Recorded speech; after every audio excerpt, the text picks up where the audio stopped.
Hi, good afternoon. It's Jim from maverickstar Observatory. We're going to switch the CO2 detector on and just take a reading. This is what I was talking about the other day, so I'll just switch it on. It takes about 30 seconds to warm up the element, so you'll see it counting down. Meanwhile, we'll just put that in the room. The idea of this is just to show you, the alarmism around CO2 is really not. It shouldn't even be worth talking about, to be fair. Obviously there's been a lot of alarmism going on in Glasgow this week with the COP26, with all the world leaders gathering around to find a way of raising over £100 trillion. Really is worth you, if you wanted to take out 5 minutes just to have a look at what size warehouse you'd need to fit 1 trillion in, and then it'll give you an idea as to how much money it is that they're trying to raise. And I can't help but feeling like, we know that if you look at the last 400,000 year trend of CO2 and climate, I can't help but feel that if they do raise this money, what they're going to be saying when the climate does go into a glacial period again, which it's going to, it's obviously on the cards, it's just a matter of time. But let's say if it happened in the next 20 years, what would they say? They would say, see, we did it.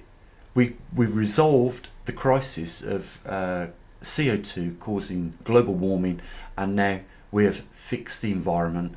And of course, they would have pocketed £100 trillion in that. But what we're doing here with this CO2 detector, you can see it's at 961 parts per million. It could go up a little bit more whilst we're talking, and that's in air. And what they're trying to say to us is that when we go outside into the outside environment, we leave our front doors of our homes, and the CO2 goes down to 410 parts, 420 parts per million. That's an issue we should all be concerned about when, on average, we're all sitting in a living room with an environment containing 973 parts per million. What is it in any case? 973 parts per million. If I put 973 blue balls in amongst a million red balls, do you think you'd see one of them? No. So the environment which we go in, we live in around our homes. There's just one person, me, here breathing in this room, and it's quite a large room, and the windows open as well. So could you imagine if you went on a packed train in the morning and commuted to work, what that CO2 level would go up to? Probably 2,500 parts per million. And this bit of equipment here is quite sensitive. If I breathed on that, which I will do a bit later on in this video, and I'll show you, the alarm will go off, because that's how much we do when we breathe out, pour out CO2. But it's not a problem. I mean, I'm sitting in an environment now with over 1,000 parts per million. I'm not feeling drowsy, ill, or anything, and neither would you. And if there was more people in this room, the CO2 rates would go up naturally. It's crazy to even waste our time on this subject. Yet, we have seen this week with our observatory and our channel on YouTube, a company take the law into their own hands and violate not only human rights, but also in carrying out what they did, they further victimised me. And I'll just say this, if any member of Google are listening to this, is that we are now looking here at bringing a law case against what you've done, because I don't know who's given you the authority to infringe on my human rights on particular Article 10, and then further victimise me by actually taking a small part of salary that we raise here at the observatory through the advert revenue. So we are at the moment trying to locate your legal department, and I don't care what people say.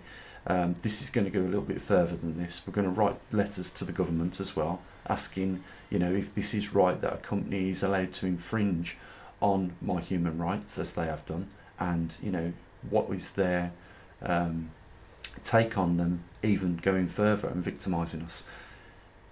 You should know this, Google, that when I do get a little bee in my bonnet, I will pursue it. and that's what we're going to do this week. So we'll just watch this space. We'll see where it goes. We'll see if the British government are protectors and upholders of human rights, and whether they have allowed in any way, which I don't think they have, a company such as Google the rights to infringe and trespass on those rights that we all have. And the reason why I'm doing this is because it's important. If nobody stands up to the giants and Goliaths, then they will walk all over us. We are back in a time where we are seeing Nazi behaviour in this day and age, and it should send shivers down everybody's spines as a result of that. They are not above the law, and when they step out of the line of law, they should be put back squarely back in their place, and they should be sued for it. So if more people were like me, you wouldn't see such infringements as what has happened this week. And it's not just happened to my channel here on YouTube, but I'm not sure whether the others that it's happened to have the backbone enough to go and do something about it. So we will write letters to ministers in this country. We will pursue some form of justice out of this, and I'll keep you informed as we go about that, because I don't think they should take liberties, and as a result of that, we're going to do what we can. I know a lot of people will say, you're probably banging your head against a brick wall, Gene. It does come down to something, and in my view, it's principle. I don't think any company should have the authority to remove people's human rights as and when they see fit. I mean, Google is not even a government; they're just a business, and they should really be ashamed of themselves, because what they've done is I think it's an embarrassment on themselves.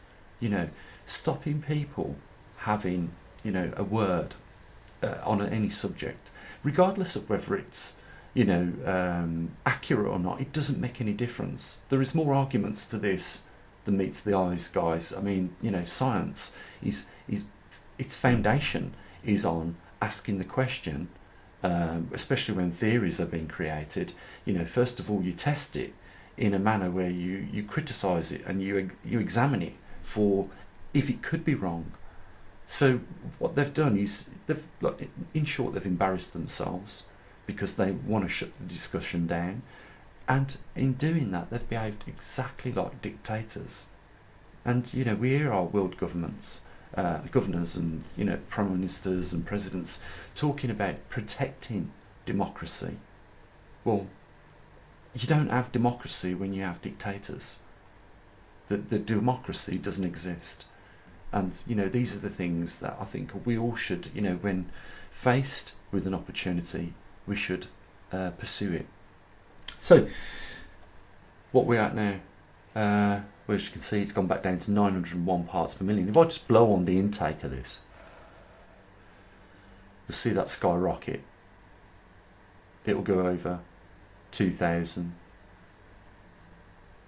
It's going up, and that's just one breath. It's going to go over the 2,000. I think the alarm goes off after about 2,000. There you go. And it will continue going up. We can turn that off. There we go. Turned it off. As you can see, there's another thing as well. Where they put their CO2 detectors, is it in the path of other people, influencing the results on there. When I take this outside and I do a CO2 reading, I always shut the windows of the property so none of the air or the contaminants can affect it, so we do get an accurate atmospheric reading of CO2.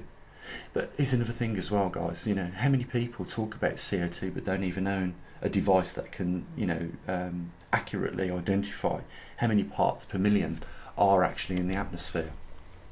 And these devices are not particularly expensive. I think I paid just short of £100 for this one.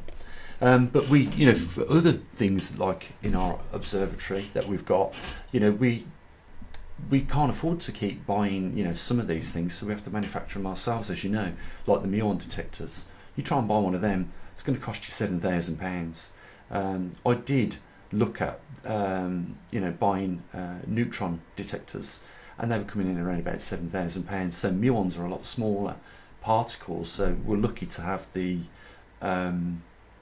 the muon detectors to just count how much muons are coming through our atmosphere through atmospheric collisions and smashing into these smaller particles like muons.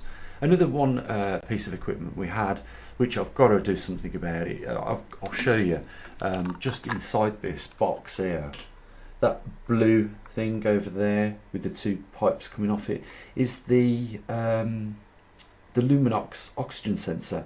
Now, I was putting a new battery in this and I knocked a wire off it, and I thought, it's about time now that we put this in a decent box. So I'm going to 3D print it, but you'll see it come up on the screen how much oxygen is in the atmosphere. It'll just reset it and then it'll do it.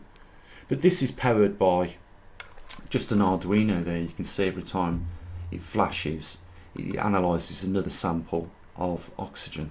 But I'm going to 3D print a larger encasement for this, and I think trying to squeeze it all in this little box was a bit of a mission in the first place in any case.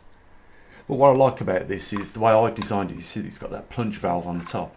The good thing about that is that you could connect with the way I had it set up, like a rod or a pipe. So you could, if you wanted to analyse a certain environment or a small experiment you was doing, you could analyse the oxygen content during that running of that experiment. So a bit later on in the week, next week some point in time, we'll get the 3D printer. I've got a couple of jobs I want to do on the 3D printer, so I might as well open up a new reel of filament and get those two jobs done, and we'll get the atmospheric oxygen sensor back up and running. Even though it is running right now, I just prefer not to leave these things to build up.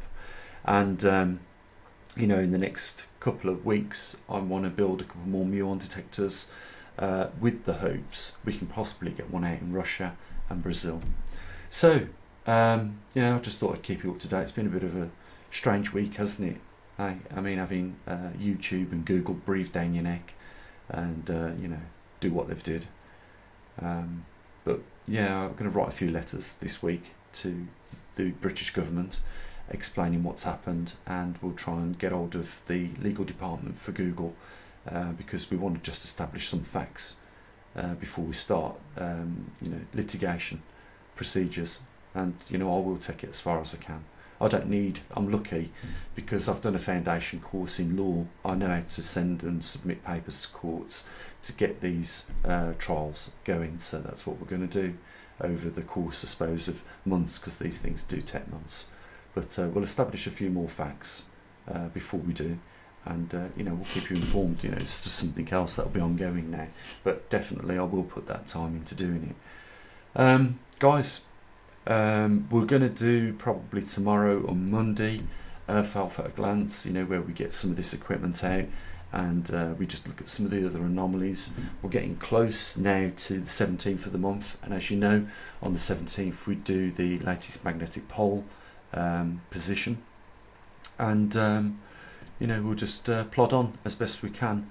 If something does happen on this channel, we lose, they want to further victimise me and put themselves in more trouble, then there is the Patreon you can fall back on, or go to the website and I'll put some instructions on to where we've moved to next. There is plans next week some point in time. I've got to build a couple of websites as well, because we've got a few other projects going on. All these other things are trying to help raise and keep the observatory going. So we've got a couple of other products. We've got a product actually which is in Pakistan at the moment, and we're trying to get that manufactured over there. We're just looking at costs at the moment, but it's been sent over there, the prototype, so we're just waiting back on costs, on how much that'll cost, and then we'll probably put that online for sale. We'll keep you informed of all these things that are happening. But one thing I was going to suggest, I don't know how this will go down with some people. It might be, they might like the idea or not. How would a few of you like to become honorary supporter members of the observatory and have your name on the landing mat of our website, so that 15,000, just over 15,000 people a week could see that you're an honorary member. Tell me what would you think about that? I think if we just had 10 people, donate a reasonable amount of money, we could probably reduce some of that deficit that we've built up over the last 18 months during the pandemic. But I think it would be a nice way of giving something back to those people. They would be named on the website as honorary supporters of the Observatory. If that's not for you, let me know in the comment section if you are interested in that. Otherwise, there is the PayPal link down there. You can become a patron, and you can go over to the website and make a donation there. It's all entirely up to you. I just want to say a huge big thank you for those people that are staying with us at the moment and that are interested in knowing the truth about really what is taking place with our Earth.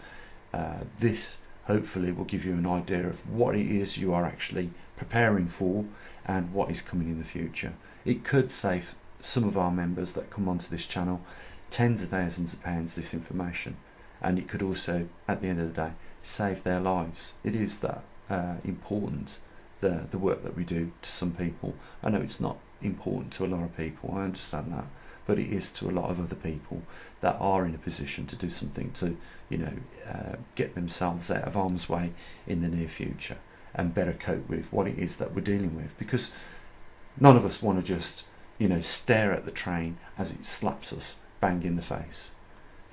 We are standing on the track at the moment. We can see it's definitely coming. We just want to know when we've got to hop off, and with that, keep our families as well as our friends and other loved ones safe. Guys, the links are down there if you want to help support us. Big thank you to those that have already and that continue to support us, and I'll say what I usually do. Have an amazing day. Come back tomorrow, we'll do the Earth Alpha at a glance, and as always, bye for now.